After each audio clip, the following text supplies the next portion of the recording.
오늘 본문의 배경이 이런데요. 5장 12절 13절을 함께 읽겠습니다. 앞에 자막도 준비되어져 있고요. 큐티 본문 있으신 분들은 본문을 그냥 읽으면 좋겠습니다. 함께 읽겠습니다. 이스라엘 자손에게 말하여 그들에게 이르라. 만일 어떤 사람의 아내가 탈선하여 남편에게 신의를 저버렸고 한 남자가 그 여자와 동침하였으나 그의 남편의 눈에 숨겨 드러나지 아니하였고 그 여자의 더러워진 일에 증인도 없고 그가 잡히지도 아니하였어도. 자, 오늘 본문의 배경이 좀 거시기해요. 성경이 때로는 너무 노골적이고 꼭 이런 것까지 얘기해야 되나? 뭐 이런 본문입니다. 그래서 이런 본문들을 잘 안 건드려요. 아마 아실 거예요. 설교자로서 이런 본문을 이런 시간에 좀 언급을 한다는 것이 이게 좀 쉽지는 않습니다. 그런데 이걸 넘어가면 안 돼요. 이걸 넘어가면 안 됩니다. 이런 식으로 취사 선택을 하기 시작하면 제가 늘 말씀드리잖아요. 하나님 앞에서 우리들의 영적인 성장이 이루어지더냐? 죄송하지만 이루어지지 않습니다. 그냥 내 눈에 익숙한 것, 내가 편하게 볼 수 있는 것, 그냥 이런 쪽으로만 마냥 흘러가지 이런 본문들은 그냥 훅 넘긴단 말이죠. 그래서 이 본문으로 한번 나아가 봅시다. 자, 문제의 이 심각성이 뭐가 있냐? 이제 부부 관계예요. 오늘 본문을 딱 보니까. 근데 심각한 문제가 발생했는데 이제 아내가 바람을 핀 거예요. 자, 근데 남편의 입장에서 진짜 기가 막힐 노릇은 심증은 있는데 물증이 없어. 심증은 있는데 물증이 없어요. 그러니 생각해 보셔요. 명확한 증거가 없으니 이 일을 어찌 하겠습니까? 그렇다고 뭐 좋은 일도 아니고 이걸 뭐 남들에게 뭐가 그렇게 좋다고 동네방네 소문 낼 수 있겠어요. 자, 이러한 이제 문제가 발생했단 말이죠. 자, 이럴 때에 오늘 본문에서는 이제 어떻게 하라고 하느냐? 14절, 15절을 우리 계속 같이 읽어 보시죠. 자, 시작. 그 남편이 의심이 생겨 그 아내를 의심하였는데 그의 아내가 더럽혀졌거나 또는 그 남편이 의심이 생겨 그 아내를 의심하였으나 그 아내가 더럽혀지지 아니하였든지 그의 아내를 데리고 제사장에게로 가서 그를 위하여 보리가루 10분의 1 에바를 헌물로 드리되 그것에 기름도 붓지 말고 유향도 두지 말라. 이는 의심의 소재요 죄악을 기억나게 하는 기억의 소재라. 지금 같으면야 뭐 검사를 해서 단번에 이 의심의 문제를 해결할 수 있을 겁니다. 하지만 뭐 이 당시에는 그런 기술도 없었죠. 어떻게 하냐고요? 제사장에게로 데리고 가요. 그리고 이제 오늘 말씀의 제목처럼 이 의심의 문제를 어떻든 해결해 보고자 이제 갔단 말이죠. 자, 그리고 나서 좀 더 구체적으로 17절, 18절을 보십시오. 이제 어떻게 하느냐? 제사장에게 갔습니다. 그리고 이제 이 부부를 향해서 제사장이 이렇게 합니다. 같이 읽으시죠. 토기에 거룩한 물을 담고 성막 바닥에 티끌을 취하여 물에 넣고 여인을 여호와 앞에 세우고 그의 머리를 풀게 하고 기억나게 하는 소재물 곧 의심의 소재물을 그의 두 손에 두고 제사장은 저주가 되게 할 쓴 물을 자기 손에 들고. 자, 그림이 그려지실 거예요. 자, 이제 이 의심의 문제로 인하여서 부부가 완전히 그냥 깨질 상황입니다. 제사장에게 갔습니다. 그리고 아까 곡식을 빻은 이 소재와 함께 방금 읽었던 17절 18절에는 한 토기에다가 이제 물을 저주가 되게 할 이 쓴물, 그 쓴물에 성막 바닥에 있는 티끌을 섞어서 이제 이 물을 여인에게 마시게 한다 이거거든요. 그러면서 하나님께 제사장이 이렇게 이제 맹세하게 합니다. 제가 뒷부분은 다 읽지는 않겠습니다. 이렇게 해요. 당신이 다른 남자와 동침하지 않았으면 이 저주가 되게 할 쓴물을 마시더라도 아무런 증상이 없을 겁니다. 하지만 당신이 행여라도 이 남편이 의심하는 것처럼 다른 남자와 동침한 일이 있었다면 저주가 되게 하는 이 물을 당신이 이제 마실 텐데 이 물을 마시는 즉시 당신의 넓적다리는 빼짝 마르게 될 것이고 당신의 이 배는 부풀어 올라서 결국 죽게 될 것이며 그 일이 사람들로 하여금 저주거리가 되게 하고 맹세거리가 되게 할 것입니다. 당신이 이렇게 맹세하겠습니까? 그러면 이제 그 여인은요, 아멘, 아멘. 그러면서 이제 이 물을 마셔야 했습니다. 자, 이런 내용이에요. 자, 여기서 우리가 조금 살펴보고자 하는 게 있습니다. 자, 이 여인으로 하여금 마시게 하는 이 물을 보면 성막 바닥에 티끌을 섞어서 이 톡에 담긴 물에 섞어서 마시게 해요.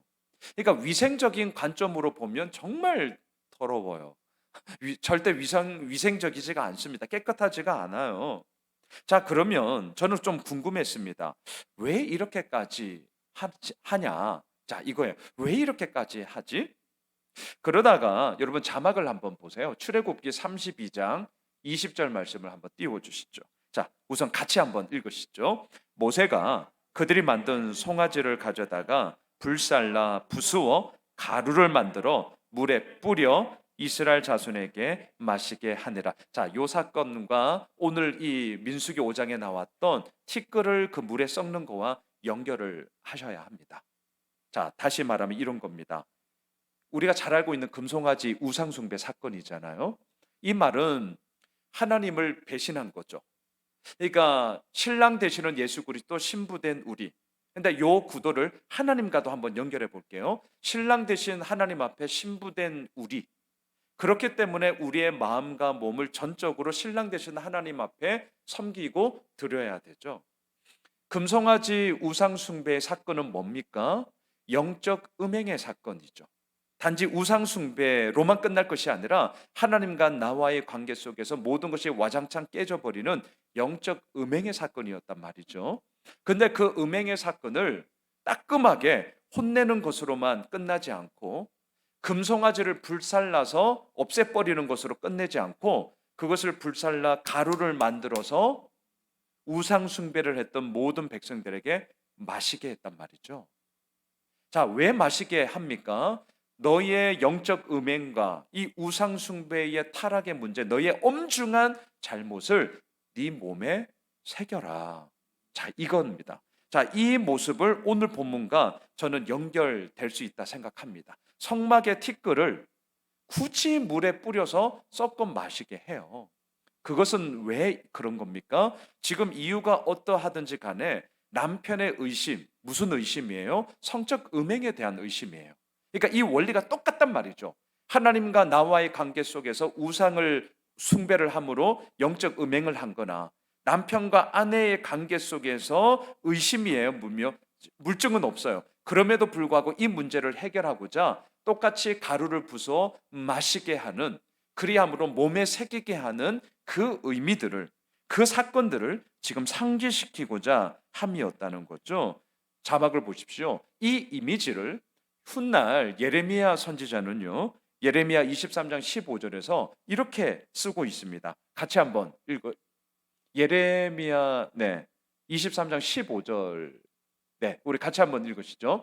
그러므로 만군의 여호와께서 선지자에 대하여 이와 같이 말씀하시니라. 보라, 내가 그들에게 독한 물을 마시게 하리니 이는 사악이 예루살렘 선지자들로부터 와서 온 땅에 퍼짐이라 하시니라. 예, 이란 물을 마시게 하는 이미지가 죄악에 대한 엄중한 하나님의 심판, 말로만 끝내는 게 아니에요. 자신의 몸에 이 엄중한 심판을 새기게끔 하고자 했던 이란 이미지들이 예레미야 선지자에게까지 흘러 선포하게 했습니다. 자, 보세요. 자, 여러분, 오늘 본문은 의심의 법이에요. 의심의 법. 그런데 자매님들에게 상당히 불공평한 것으로 보이게 됩니다. 자, 왜냐하면 이런 거죠. 오늘 본문의 내용은 분명히 부부 관계에서의 그런 의심의 문제를 다루는 거란 말이죠.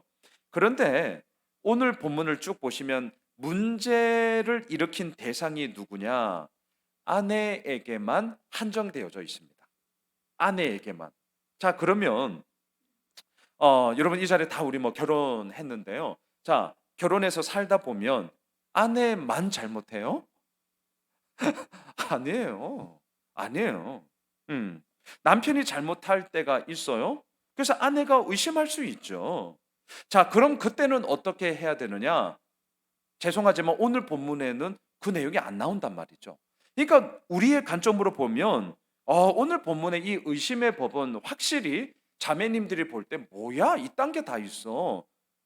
아니 그럼 남편이 잘못했으면 어떻게 아무 얘기 안 해? 뭐 이래? 이럴 수 있단 말이에요. 그리고 통상적으로 부부 관계에 문제가 발생했을 때 자 질문. 아내가 잘못해서 문제가 일어납니까? 남편이 잘못해서 문제가 일어납니까? 대답하지 마세요. 통상적으로 보면 후자예요. 물론 둘 다 잘못할 때도 있고. 하지만 대체적으로는 저도 뭐 남편이지만 하여튼 남자들이 잘못해서 문제가 일어날 때가 통상적으로는 더 많아요. 그렇다 보니까 오늘 본문은 참 우리 자매님들이 볼 때 '야 진짜 이건 너무하다.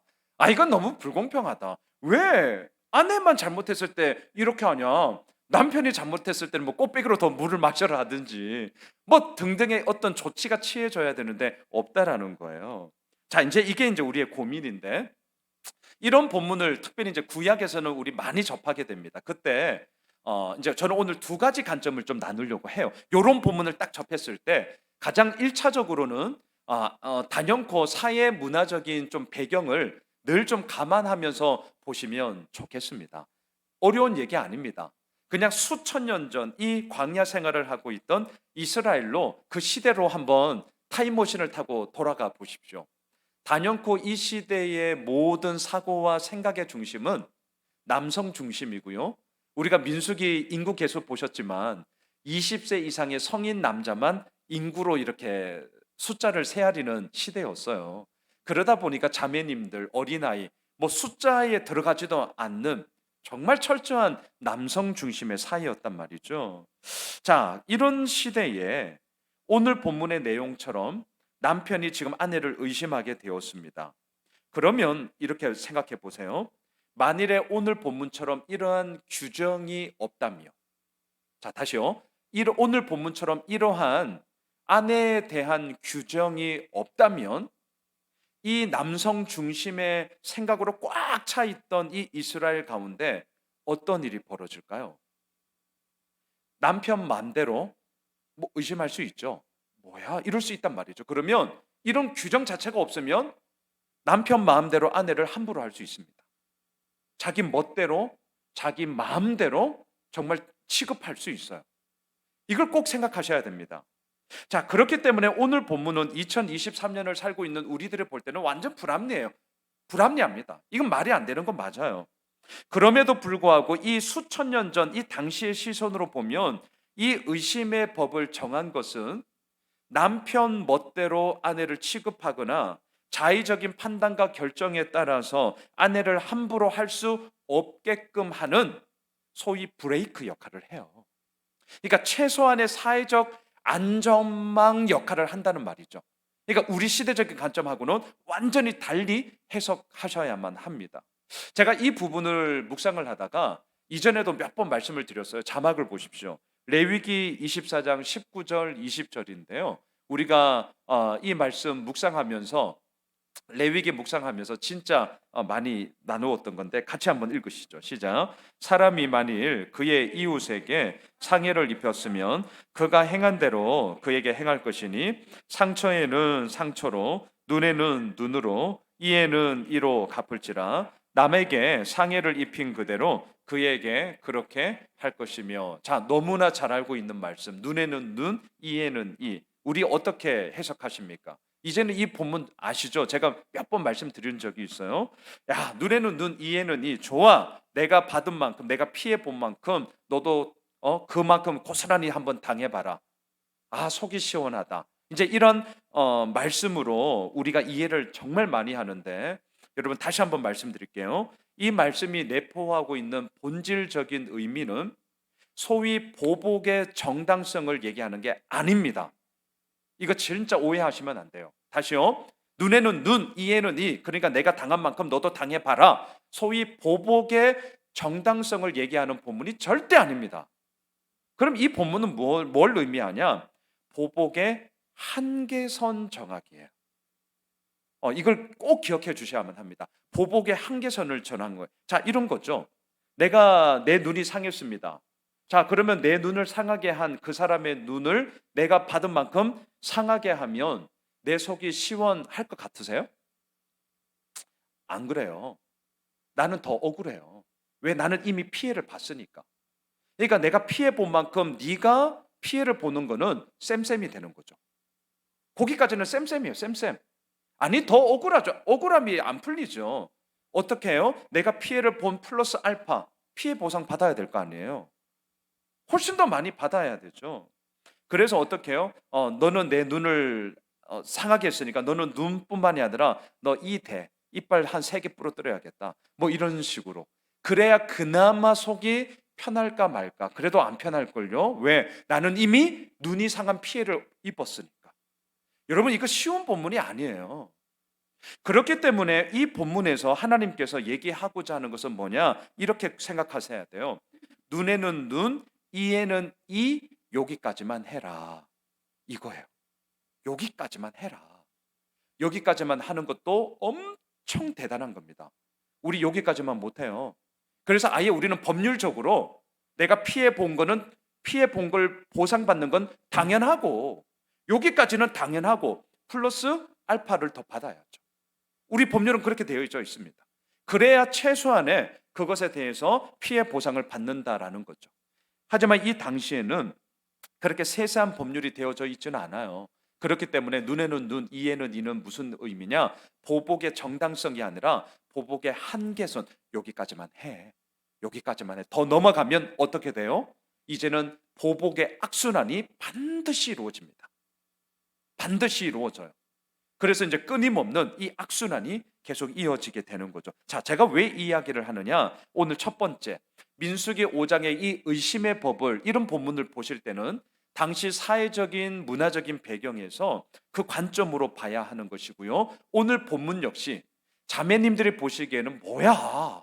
억울할 수 있거든요. 불공평하게 여길 수 있습니다. 하지만 당시의 시대적 관점에서는 이렇게 남아해야 자매님들의 최소한의 안전망을 보장할 수 있는 그러한 법규, 그러한 테두리가 될 수 있었기 때문이다. 보복의 한계선을 정하는 거다.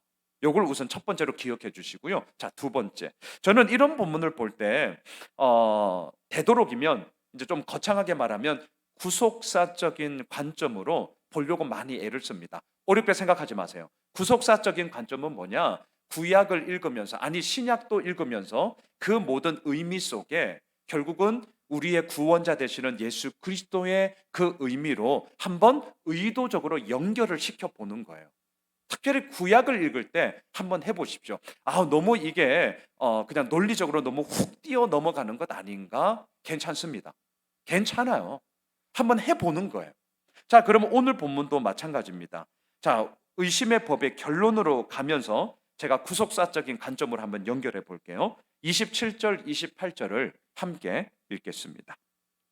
자, 함께 읽겠습니다. 그 물을 마시게 한 후에 만일 여인이 몸을 더럽혀서 그 남편에게 범죄하였으면 그 저주가 되게 하는 물이 그의 속에 들어가서 쓰게 되어 그의 배가 부으며 그의 넓적다리가 마르리니 그 여인의 백성 중에서 저주거리가 될 것이니라. 그러나 여인이 더럽힌 일이 없고 정결하면 해를 받지 않고 임신하리라. 이게 이제 의심의 법의 결론이에요.